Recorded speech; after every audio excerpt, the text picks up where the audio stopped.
Welcome back friends. स्वागत है आपका नीता बायो कॉन्सेप्ट के एक और वीडियो ट्यूटोरियल में। और आज मैं आपके साथ इस वीडियो ट्यूटोरियल में लैम्डा फास्ट जीनोम के बारे में बात करूंगी और इसके जीन एक्सप्रेशन में कौन कौन से प्रोटीन्स इन्वॉल्व होते हैं, कौन कौन से जीन्स इन्वॉल्व होते हैं and how it regulate the gene expression. तो इसके जीन एक्सप्रेशन का रेगुलेशन कैसे होता है। तो आइए हम शुरू करते हैं टॉपिक। लैम्डा फाज टेम्परेट फाजेस होते हैं। लैम्डा फाज के हेड आइसोमेट्रिक हेड होते हैं जिनके अंदर linear double standard DNA as genome exist करते हैं और उनका अप्रॉक्सीमेट लेंथ होता है, उनके लीनियर डबल स्टैंडर्ड डीएनए का अप्रॉक्सीमेट लेंथ होता है 48.5 kbp एंड एक लॉन्ग फ्लेक्सिबल टेल होता है इनके पास। इनके जो जीन्स होते हैं वो फंक्शंस के अकॉर्डिंग जीनोम में क्लस्टर के फॉर्म में ये रहते हैं वहाँ पे। और यहाँ पे बहुत सारे जीन्स होते हैं जो कि हेड एंड टेल कंपोनेंट्स को इनकोड करते हैं, लेकिन सिर्फ दो जीन्स होते हैं ओ एंड पी जो कि फाजेस के रेप्लिकेशन के लिए प्रोटीन्स को इनकोड करते हैं। जबकि हम T4 एंड T7 के केस में देखते हैं कि रेप्लिकेशन के लिए T4 एंड T7 के रेप्लिकेशन के लिए बहुत सारे जीन्स वहाँ पे इनकोडेड होते हैं, लेकिन लैम्डा फाज के केस में ऐसा नहीं है। लैम्डा फाज के केस में सिर्फ दो जीन्स ओ एंड पी ही प्रोटीन्स को इनकोड करते हैं जो हेल्प करते हैं फाजेस के रेप्लिकेशन में। यहाँ पे 12 बेस पेयर का सिंगल स्ट्रैंडेड साइट होता है जिसे हम कोहेसिव एंड साइट कहते हैं और ये कोहेसिव एंड साइट फाजेस के डीएनए को सर्कुलराइज करता है। ये एक्चुअली 5 प्राइम एंड पे, दोनों 5 प्राइम एंड पे ये कोहेसिव एंड कॉस साइट जो है वहाँ वो प्रेजेंट होता है। Single standard complementary cohesive end इसे हम कहते हैं। और ये कोहेसिव एंड फाजेस के डीएनए को सर्कुलराइज करता है जब फाज होस्ट को इन्फेक्ट करते हैं। और सर्कुलराइजेशन से क्या होता है कि ये इंजाइमेटिक डिग्रेडेशन, जो भी बैक्टीरियल होस्ट के अंदर इंजाइम्स होते हैं जो फाज के डीएनए को डिग्रेड कर सकते हैं, तो आफ्टर इन्फेक्शन जब फाज का डीएनए होस्ट के अंदर जाता है तो अपने आप को इंजाइमेटिक डिग्रेडेशन से बचाने के लिए वो सर्कुलराइज हो जाता है। और ये सर्कुलराइजेशन कैसे हो पाता है? ये कॉस साइट की वजह से हो पाता है। ये एक तरह का टेम्परेट फाज होता है, मीन्स आइदर लाइसोजेनी और लाइटिक साइकिल को फॉलो कर सकता है। अगर ये लाइसोजेनी साइकिल को फॉलो करेगा तो बैक्टीरियल क्रोमोसोम के साथ इंटीग्रेटेड फॉर्म में रहता है और ये प्रोफाज कहलाता है। ठीक है, और इसका इंटीग्रेशन कहाँ होता है? इसका integration biotin and galactose operon के बीच में ही इसका इंजर्शन साइट होता है इसके डीएनए का, और ये वहाँ जा कर के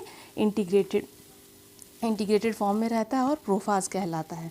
अगर ये लाइटिक साइकिल को फॉलो करेगा, अगर ये लाइटिक साइकिल में जाएगा, देन ये होस्ट को इन्फेक्ट करता है, वहाँ मल्टीप्लाई करता है और प्रोजेनी वेरियंस को इंक्रीज़ करता है एंड देन आफ्टर सेल को लाइज करके वो बाहर निकल आता है।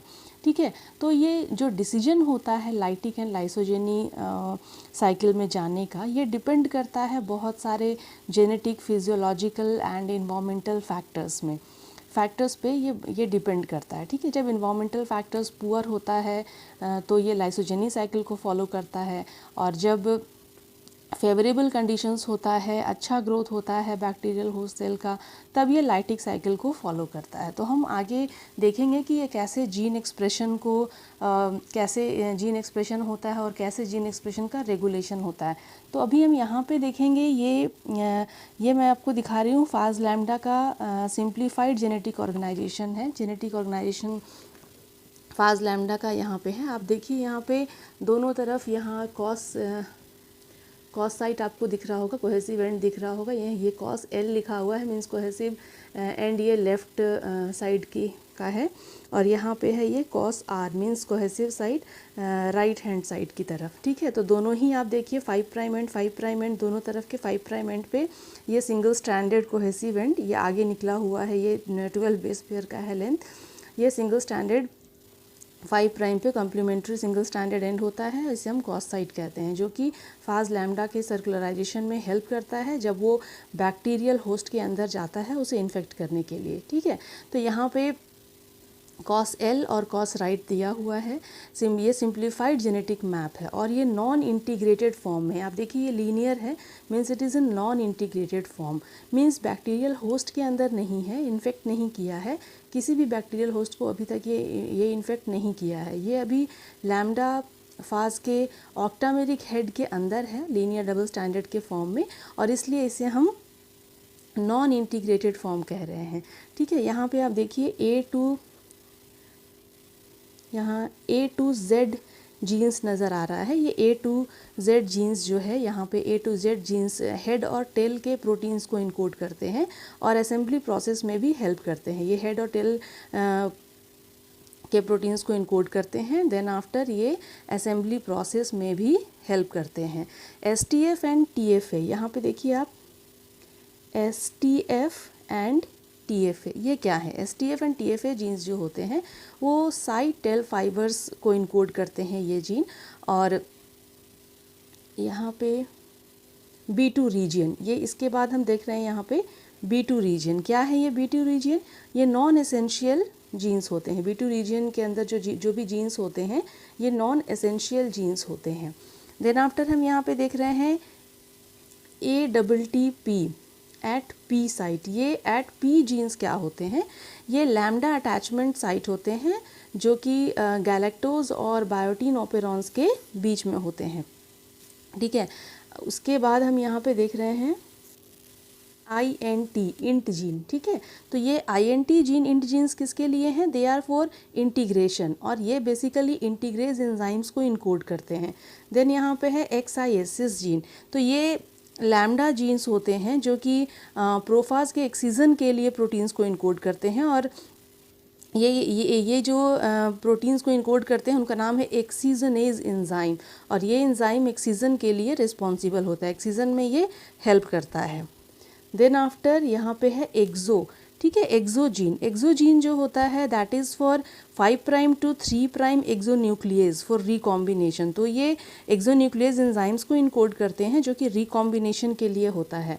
फिर यहाँ पे हम देख रहे हैं BET, ये बेट जीन्स क्या होते हैं? ये कॉम्प्लीमेंट्री सिंगल स्ट्रैंडेड DNA के एनीलिंग को प्रमोट करता है। ठीक है, ताकि रिकॉम्बिनेशन हो सके, तो ये फंक्शन है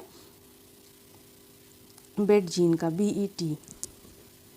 फिर हम आगे आएंगे, यहाँ पे गैम जीन हमें दिख रहा है, GAM। गैम जीन क्या होता है? ये होस्ट के रेक BCD न्यूक्लियस एंजाइम को इनहिबिट करने वाले प्रोटीन्स को इनकोड करता है। ठीक है, फिर यहाँ लास्ट में आपको दिख रहा है ये किल जीन्स। फिर यहाँ पे आपको दिखाई दे रहे होंगे किल जीन्स। ठीक है, ये किल जीन्स क्या होते हैं? किल जीन्स जो होते हैं वो वैसे जीन्स होते हैं जो होस्ट के सेल डिवीजन को ब्लॉक करके किल करने वाले प्रोटीन्स को इनकोड करते हैं। Okay, encode those type of proteins which blocks the cell division. वो सेल डिवीजन को ब्लॉक करने वाले, किल करने वाले प्रोटीन्स को इनकोड करते हैं, किल जीन्स। ठीक है, उसके बाद हम देखेंगे यहाँ पे अर्ली रेगुलेशन में कौन कौन से जीन्स इन्वॉल्व होते हैं अर्ली रेगुलेशन के लिए।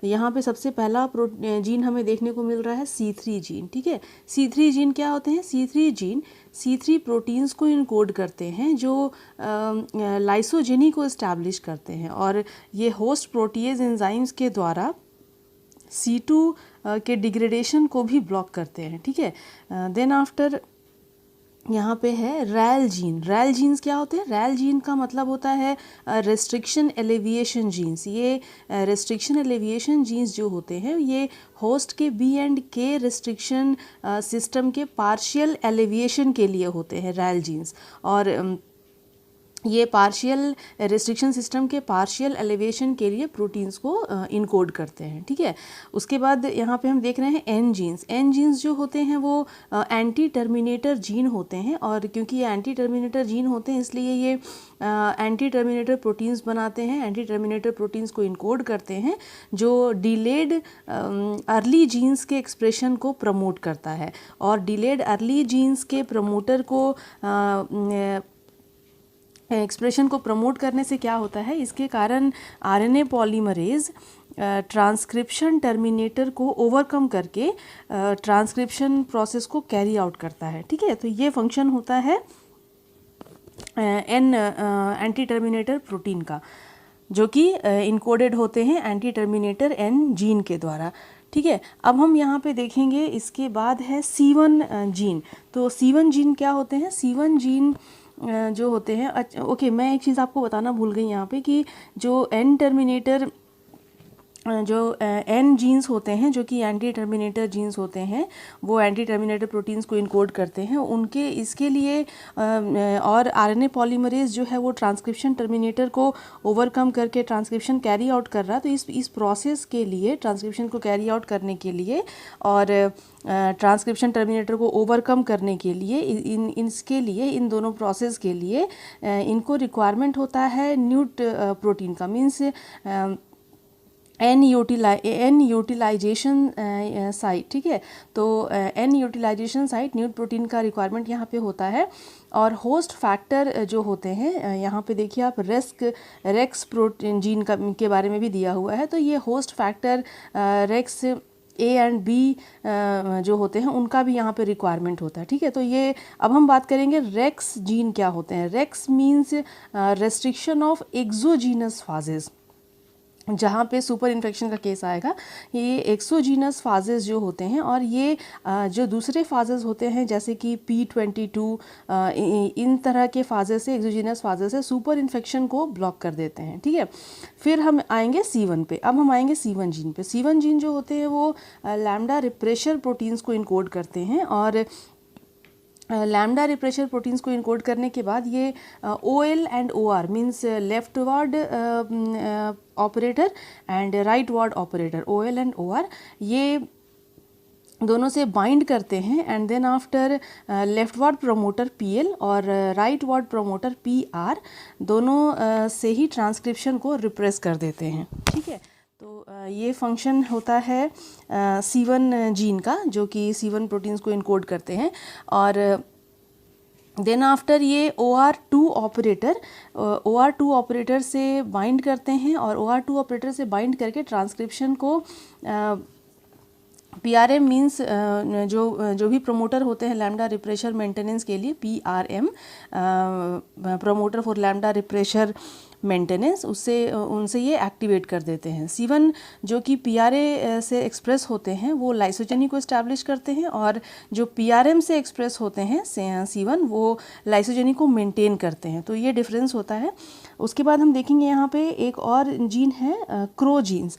क्रो जीन्स क्या होते हैं? ये क्रो जीन्स जो होते हैं वो एंटी रिप्रेशर जीन होते हैं और ये वैसे प्रोटीन्स को इनकोड करते हैं जो कि OL means leftward operator and rightward operator, OL and OR पर बाइंड करते हैं और अर्ली ट्रांसक्रिप्शन को ये रिप्रेस कर देते हैं। ठीक है, और उसके बाद ये एक और काम क्या करते हैं, एक और फंक्शन ये क्या करते हैं, PRM के एक्टिवेशन को भी ब्लॉक कर देते हैं और लाइटिक साइकिल को प्रमोट करते हैं। फिर यहाँ पे लास्ट में हम एक और प्रोटीन देख रहे हैं, एक और जीन देख रहे हैं C2 जीन, जो कि C2 प्रोटीन्स को इनकोड करते हैं। ये क्या होते हैं? ये एक तरह के रेगुलेटरी प्रोटीन होते हैं, रेगुलेटरी जीन होते हैं जो कि रेगुलेटरी प्रोटीन को इनकोड करते हैं, जो लाइसोजेनी को इस्टेब्लिश करते हैं। ठीक है, और साथ ही साथ ट्रांसक्रिप्शन को भी एक्टिवेट करते हैं।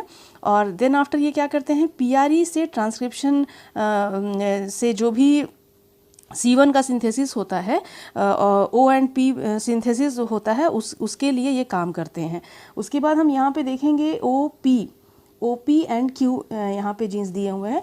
तो OP जीन्स जो होते हैं वो मैंने आपको पहले भी बताया था कि OP जीन्स जो होते हैं वो OP प्रोटीन्स को इनकोड करते हैं और यही दोनों केवल ऐसे प्रोटीन्स होते हैं जो कि फास्ट DNA के रेप्लिकेशन के लिए रिस्पॉन्सिबल होते हैं।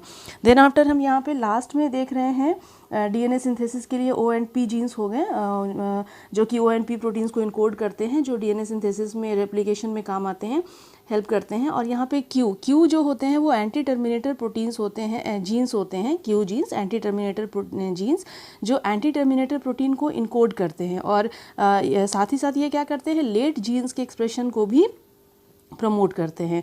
और उसके बाद हम यहाँ पे देख रहे हैं SRRJ, ये जो जीन्स होते हैं वो वैसे प्रोटीन्स को इनकोड करते हैं जो कि सेल लाइसिस के लिए काम करते हैं। तो ये यहाँ हमारा जो है वो QS, RJ, ये जो है लेट रेगुलेशन में ये सारे जीन्स फंक्शन करते हैं और उस तरह के प्रोटीन्स को बनाते हैं। ठीक है, अब हम बात करेंगे, ये तो हो गई बात कि ये लीनियराइज्ड फॉर्म में है, जो कि नॉन इंटीग्रेटेड फॉर्म में जेनेटिक ऑर्गेनाइजेशन, जेनेटिक मैप है लैम्डा फास्ट जीनोम का। अब हम बात करेंगे जब ये सर्कुलराइज हो जाता है, तो हम अब देखेंगे simplified circular map of lambda fast genome.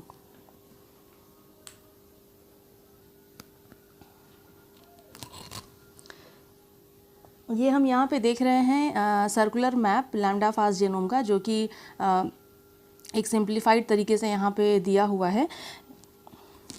ठीक है, यहाँ पे आप देखिए कोहेसिव एंड्स जो हैं वो एनील करने से क्या, कोहेसिव एंड्स की एनीलिंग से क्या हुआ है, जीनोम का सर्कुलराइजेशन हो जाता है। ठीक है, यहाँ पे देखिए ये जो कॉस साइट जो मैंने आपको बताया था, लीनियराइज्ड फॉर्म जो था डबल स्टैंडर्ड डीएनए का, उसमें 2 कॉस साइट थे दोनों एंड पे, ये दोनों एंड के जो कॉस साइट है यहाँ पे वो एनील्ड हो गए हैं और इस तरह से लैम्डा जीनोम जो है वो सर्कुलराइज्ड फॉर्म में आ गया है, सर्कुलराइज्ड फॉर्म हो गया है।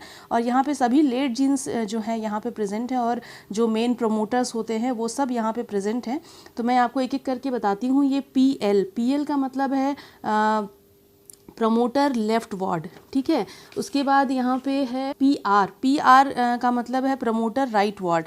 देन आफ्टर यहाँ पे PRM का मतलब है promoter for lambda repressor maintenance.